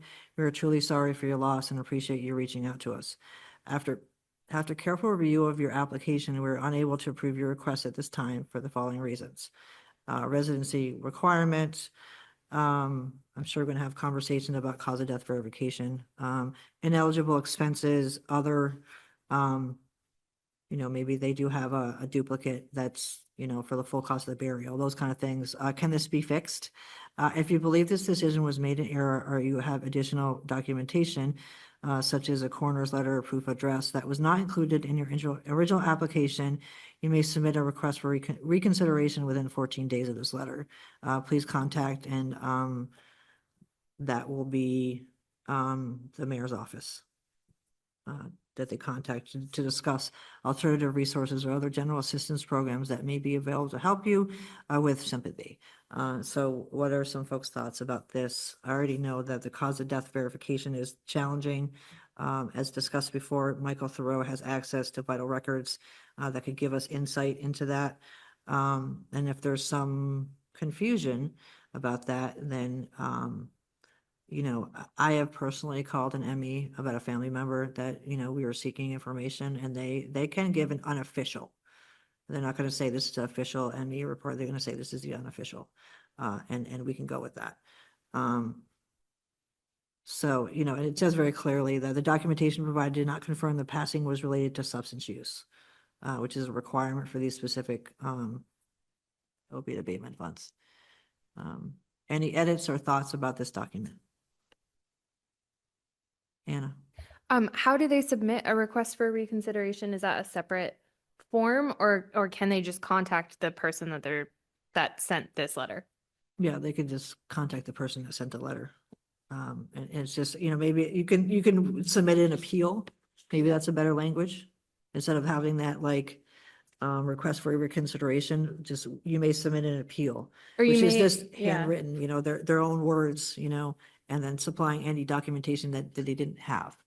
Yeah, if it could say you may appeal by contacting, Okay, you may. and that's the same person you can also talk to about alternative resources, Okay, etc. by contacting, okay. Michael? I would say, yeah, you can initiate an appeal by contacting this person, and then I would say that we could even add, and then your appeal can be heard in executive session in front of the board. And then we could obviously look over the new documentation or hear directly from the person and decide again. Ooh, I like that. Session by the commission. By commission. Okay. That was excellent. Then Yams and then Abby. Can we update to say 14 business days? I know that's small, but I feel like there's a lot of, Yes. if they're getting documentation from other offices, they're often not open on the weekends. So we should be following the timeline that they're put under. Thank you. Thank you. Yeah, 14 business days. Excellent. Abby? I think the introductory line, like, thank you for submitting your application, blah, blah, blah. I think that we need to give the same due respect that we gave in the approval, where it says that, accept our deepest condolences for the loss of your loved one and say their name, like, it just seems we're truly sorry for your loss, just is so much less than what we did for the approval. Agreed.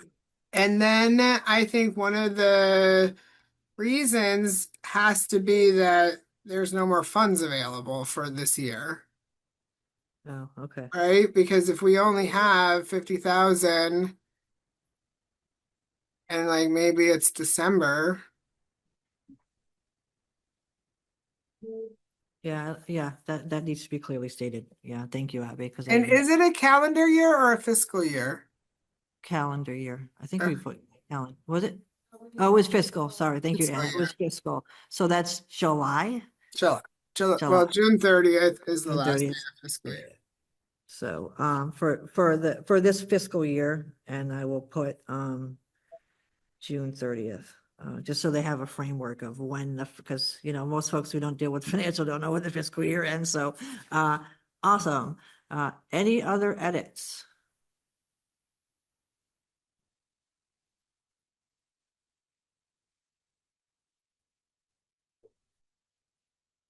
I move to accept accept this document with the edits that we have just made. Okay, can I have a second? Second, Okay, roll call, Yams, Yes. Pedro, Yes. Michael, Yes. Abby, yes. and Anna. Yes. Sarah, yes, we have an unanimous approval of the burial fund rejection notice. I don't like that language, but it is what it is. All right, last one.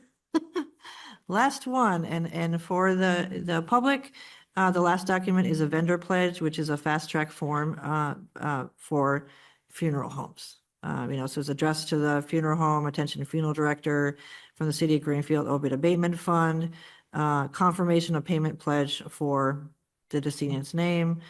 This letter serves as formal guarantee that the city of Greenfield, I don't know what it says town, has approved a burial grant for the family of decedent's name. Pledge amount, status approved or processing, expected mail time. We understand that time is sensitive. The signed document guarantees that the funds have been encumbered from our opioid settlement account and will be remitted to your business. You may proceed with services based on this pledge. So this is something that the city, the mayor's office will send, once we have looked at something, approved it in a formal way. And this can go out like the very next day. The city will have this if we approve it and go out the very next day. After my conversation with Brittany, I think this is helpful for them, right? So they know that the funding has been released, encumbered, released. And that the city takes it from there about how quickly they can get it to the funeral home.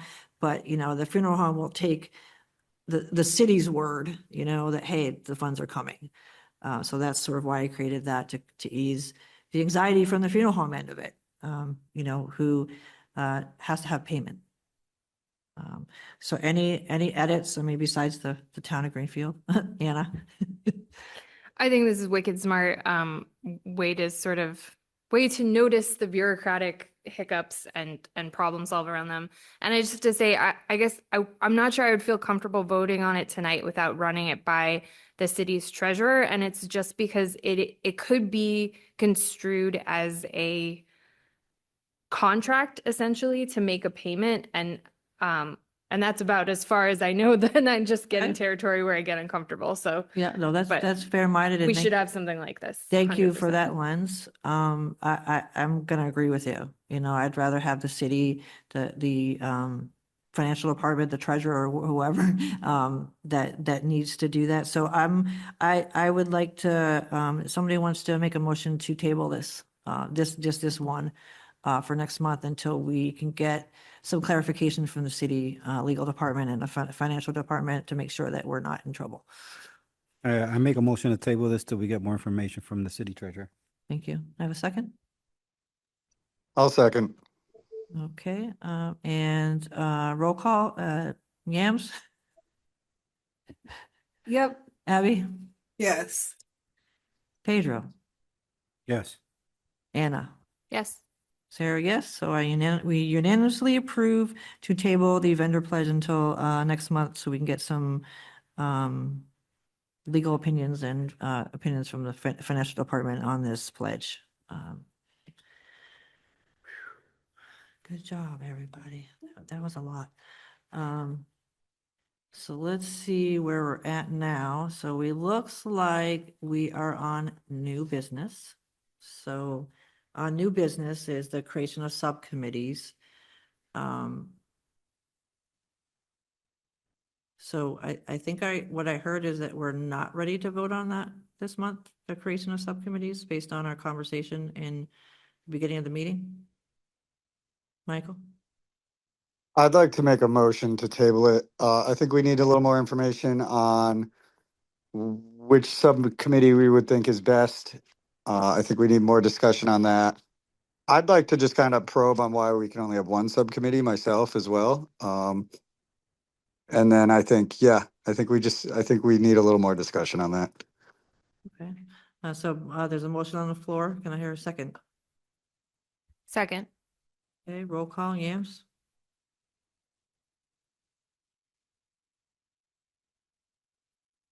Yeah. Okay, Abby?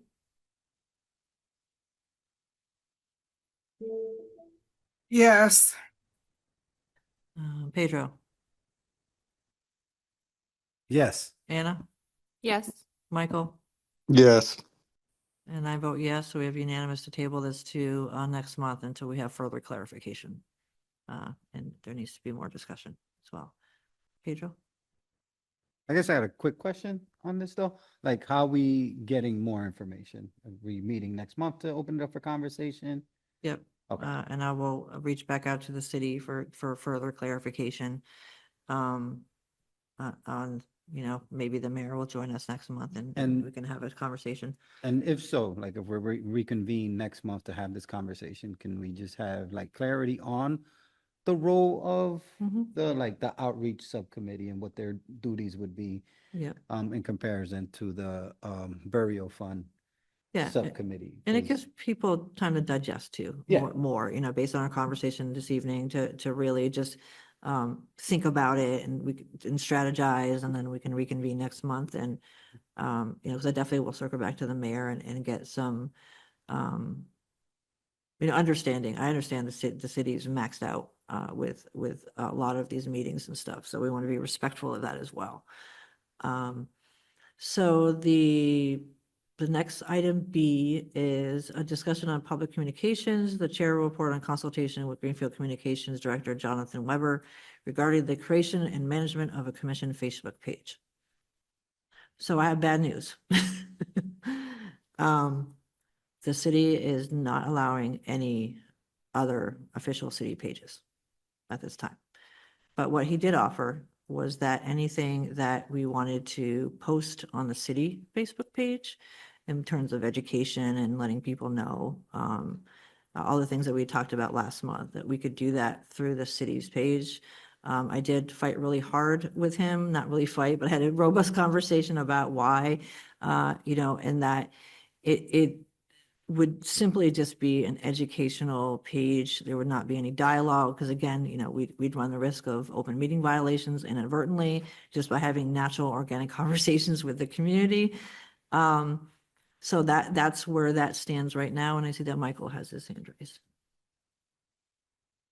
So I ran into the same problem with my department. We also run a grant, and we were trying to run a grant run page. And clearly, the keeping track of comments and everything else is a lot. I definitely understand, where they're coming from. They don't want to keep monitoring more pages, or leaving it to other people to have to monitor. I did read the email though, and I think this will kind of help with maybe the outreach part, is that we could do kind of an unofficial page. And I think a great thing for the unofficial page, at least from my point of view, might be a great way to just throw up some polls.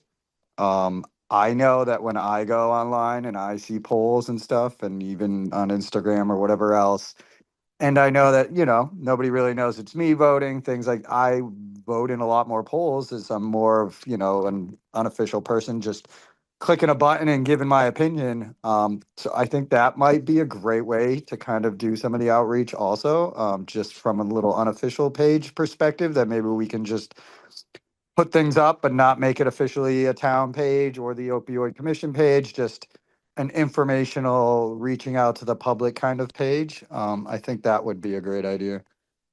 Okay. I think that's a great idea too. And I'm going to recommend that, that we table the conversation about that, because I definitely want to check with the clerk on that one piece, right? Like, I think it's a great idea to have an unofficial page. Jonathan actually suggested that. And I was worried about like, how are we can't name ourselves the Greenfield Opiate Use and Prevention Commission page. It has to say something else.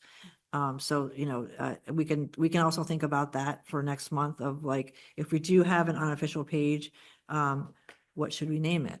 And so that people will know, hey, this is an unofficial page of the commission.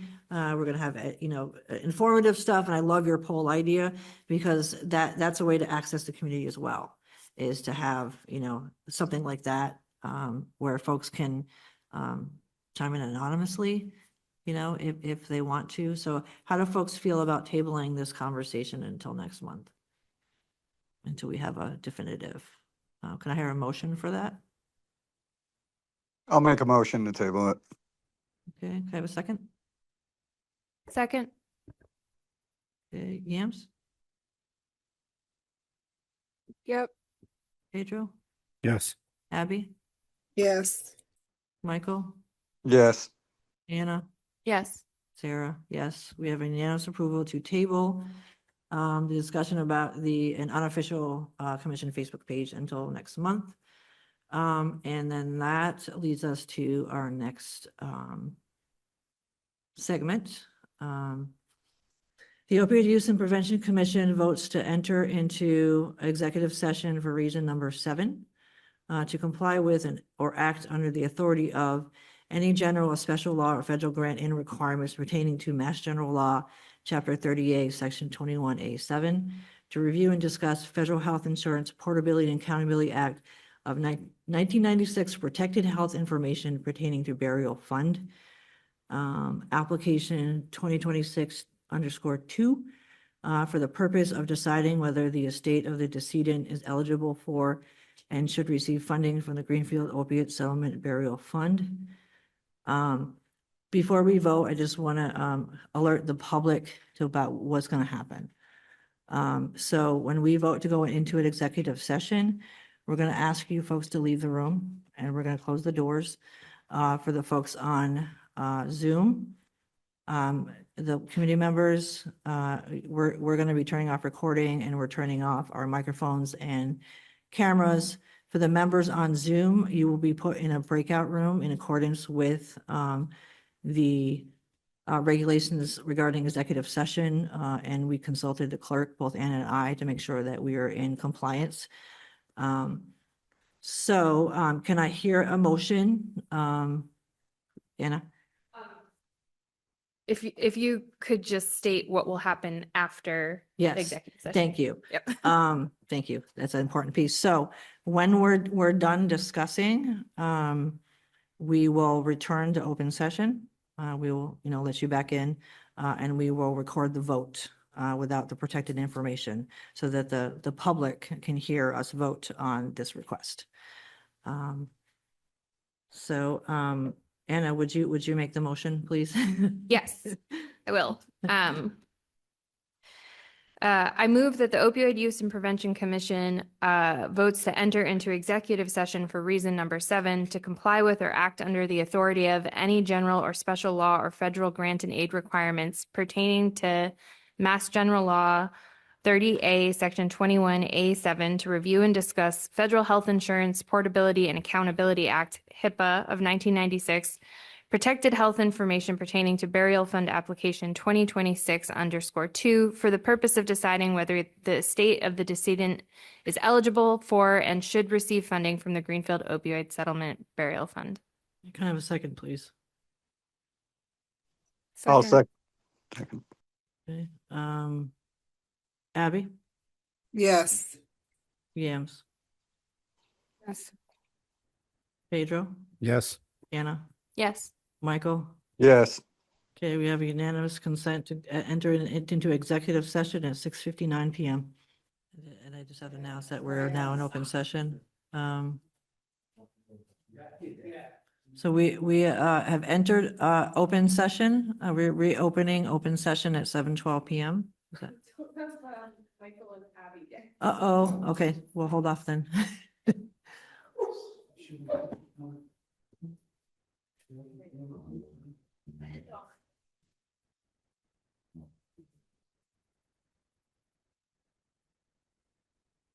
Oh, there they are. I saw Abby.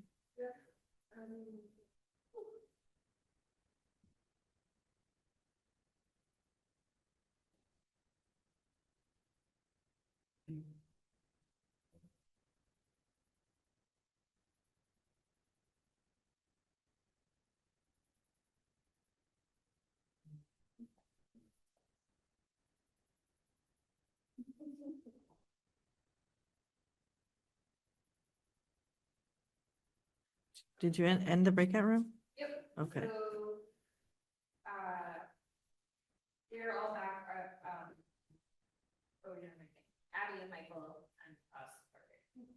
Okay, we had a committee member that was, did she log out? Okay, so we are reconvening, the regular open session of the Opioid Use and Prevention Commission at 7:14 PM. Can somebody, let's see, make a motion to approve the, burial fund application 2026_2, for the purpose of funding from the Greenfield Opiate Settlement Burial Fund, for the purpose of burials. I'll make an emotion to approve that. Can I have a second? That's second. Okay, Yams, Yes. Abby, Yes. Anna, Yes. and I vote yes. So we have a unanimous approval of the application. What, Michael? Sorry, Michael. Yes. Okay, we have unanimous approval for application 2026_2 to receive funding from the Greenfield Opiate Settlement Burial Fund in regards to burial. So then the next scheduled meeting of the Opioid Use and Prevention Commission will be on January 19th, 2026 at 5 PM at the John Zahn Community Center and on Zoom. May I hear a motion to adjourn? Motion to adjourn. Have a second? Second. Okay, Pedro, Yes. Anna, Yes. Michael, Yes. and Abby? Yes. Sarah votes yes. Unanimous approval to adjourn. Thank you, everyone, for all your hard work. Thank you. Thank you both, Michael and Abby. Have a good night, guys.